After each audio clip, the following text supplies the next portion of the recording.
KBS YouTube channel நேயர்களுக்கு வணக்கம். ஒரு அடர்ந்த காட்டுப்பகுதி, அதற்கு அருகாமையிலே ஒரு அழகிய கிராமம். அந்த கிராமத்திலே ஒரு விவசாயி அவருடைய நிலத்திலே கரும்பை பயிர் செய்து வருகிறார். அப்பொழுது அந்த நிலத்தில் ஈரமண்ணிலிருந்து எறும்புகள் பல புற்றுகள் அமைத்து சில காலமாய் அங்கு மகிழ்ச்சியாய் வாழ்ந்து வந்தன. ஒரு நாள் பக்கத்தில் இருந்த அந்த அடர்ந்த வனப்பகுதியில் இருந்த யானைகள் ஒன்று சேர்ந்து கரும்பு சாப்பிட வேண்டும் என்ற ஒரு ஆசையிலே அந்த கிராமத்துக்குள் புகுந்தன. தோட்டக்காரன் இல்லாத நேரம் பார்த்து கரும்பு தோட்டத்திலே புகுந்து கரும்புகளை எல்லாம் ஒடித்து தின்று நாசம் செய்து கொண்டிருந்தன. மண்புற்றிலிருந்து வெளியே ஓடி வந்த அந்த எறும்புகள் அதை பார்த்ததும் மிரட்சி அடைந்தன.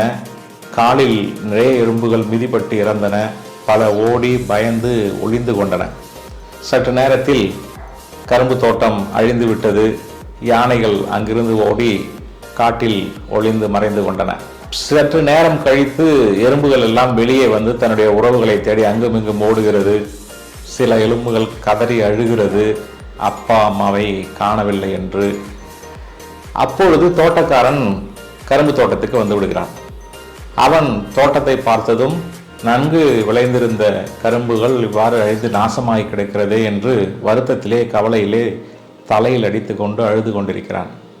எறும்புகளுக்கெல்லாம் மிகுந்த கவலை வந்து விட்டது. அன்று மாலை எறும்புகள் எல்லாம் அதன் தலைவன் தலைமையிலே ஒன்று கூடியது. அப்பொழுது ஒரு தீர்மானமானது நிறைவேற்றப்படுகிறது. நாம் எப்படியாவது இந்த தோட்டத்தை பாதுகாக்க வேண்டும். அடுத்த முறை அந்த யானைகள் இங்கு வரும்பொழுது நாம் அவற்றை எதிர்த்து நிற்க வேண்டும் என்று சில எறும்புகள் எல்லாம் தலைவனிடம் கோரிக்கை வைக்கிறது. அதற்கு தலைவனும் சரி என்று தலையாட்டுகிறார். ஒரு வாரம் கழித்து மீண்டும் அதே வனப்பகுதியிலிருந்து யானைகளுக்கு கரும்பு தின்ன மீண்டும் ஆசை வந்து விட்டது. மீதமிருந்த கரும்பு கொள்ளையில் கரும்புகளை எல்லாம் தின்பதற்கு ஒரு ஒற்றை யானை அன்று தனியாக வந்து விட்டது. அப்போது எறும்புகள் சத்தம் கேட்டு வெளியே வந்தன. திடீரென யானை தூரத்தில் வருவதை கண்டதும் அனைத்து எறும்புகளும் கூட்டமாக சேர்ந்து வழிமறித்து அந்த யானை நிறுத்திவிட்டன. யானைக்கு சிரிப்பு வந்தது. ஆனால் எறும்புகள் கொஞ்சமும் சளைக்கவில்லை. தைரியமாக நிமிர்ந்து ஒவ்வொரு எறும்பாய் பேச ஆரம்பிக்கிறது. உனக்கு எவ்வளவு துணிச்சல் இருந்தால் மீண்டும் என்னுடைய முதலாளியினுடைய கரும்பு தோட்டத்திற்கு நுழைவாய்? இன்றைக்கு நீ வசமாக வந்து மாட்டிக்கொண்டாய் என்று ஒரு எறும்பு அதை பார்த்து சத்தமாக பேசியது. இன்னொரு எறும்பு இவனுக்கு என்ன செய்யலாம், தண்டனை கொடுக்கலாம் என்று ஒவ்வொரு எறும்பாய் சொல்லிக்கொண்டே வந்தன. நம் முதலாளியினுடைய தோட்டத்தில் இருந்த கரும்புகளை எல்லாம் மிதித்து அழித்த இவன் கால்களை ஒடித்து நம் தோட்டக்கார முதலாளியினுடைய அடுப்பில் வைக்க வேண்டும் என்று ஒரு எறும்பு கோபமாக கத்தியது. அது பத்தாது, இவனுடைய காதை அறுத்து நாம் அதில் சறுக்கு விளையாடலாம் என்று இன்னொரு எறும்பு தன்னுடைய ஆசையை சொன்னது. மூன்றாவது எறும்பு இவனுடைய தந்தத்தை உடைத்து நாம் பல் துலக்குவதற்கு பயன்படுத்திக் கொள்ளலாம் என்று அதுவும் தன்னுடைய ஆசையை சொல்லி கோபமாக எல்லாம் வழிமறித்து நின்று கொண்டிருந்தன.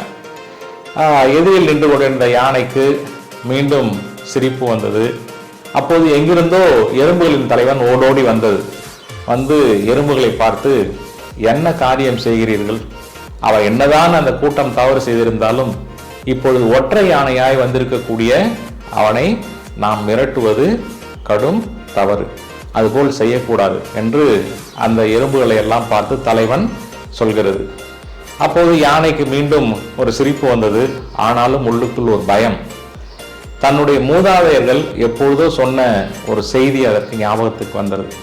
எறும்புகள் சிறியதாக இருந்தாலும் காதுக்குள் புகுந்து விட்டால் தன்னுடைய உயிருக்கே ஆபத்து ஏற்பட்டுவிடும் என்று என்னுடைய மூத்த இனம் சொன்னது இந்த யானையினுடைய நினைவுக்கு வந்தது.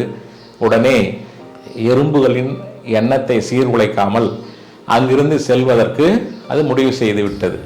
உடனே எறும்புகளை பார்த்து, நாங்கள் செய்து தவறுதான், இனிமேல் உங்களுடைய முதலாளியுடைய தோட்டத்து பக்கமே நாங்கள் வரமாட்டோம், எந்த ஒரு கரும்பு தோட்டத்தையும் அழிக்க முயல மாட்டோம், நான் வருகிறேன் என்று சொல்லி அந்த யானை திரும்ப காட்டுக்குள் சென்று கொண்டிருந்தது. அதை பார்த்ததும் எறும்புகளுக்கெல்லாம் ஒரே மகிழ்ச்சி, வெற்றி, களிப்பு அனைத்தும் கூத்தாடின. யானையானது அதனுடைய அந்த களிப்பை பார்த்து ரசித்து கொண்டே திரும்பி திரும்பி பார்த்து ரசித்து கொண்டே வனத்துக்குள் சென்று ஓடோடி மறைந்தது. தன்னம்பிக்கை இருந்தால் எந்த ஒரு கடினமான இலக்கையும் எட்ட முடியும் என்பதற்கு இந்த எறும்புகளின் செயல்பாடு ஒரு சான்று. நன்றி, வணக்கம்.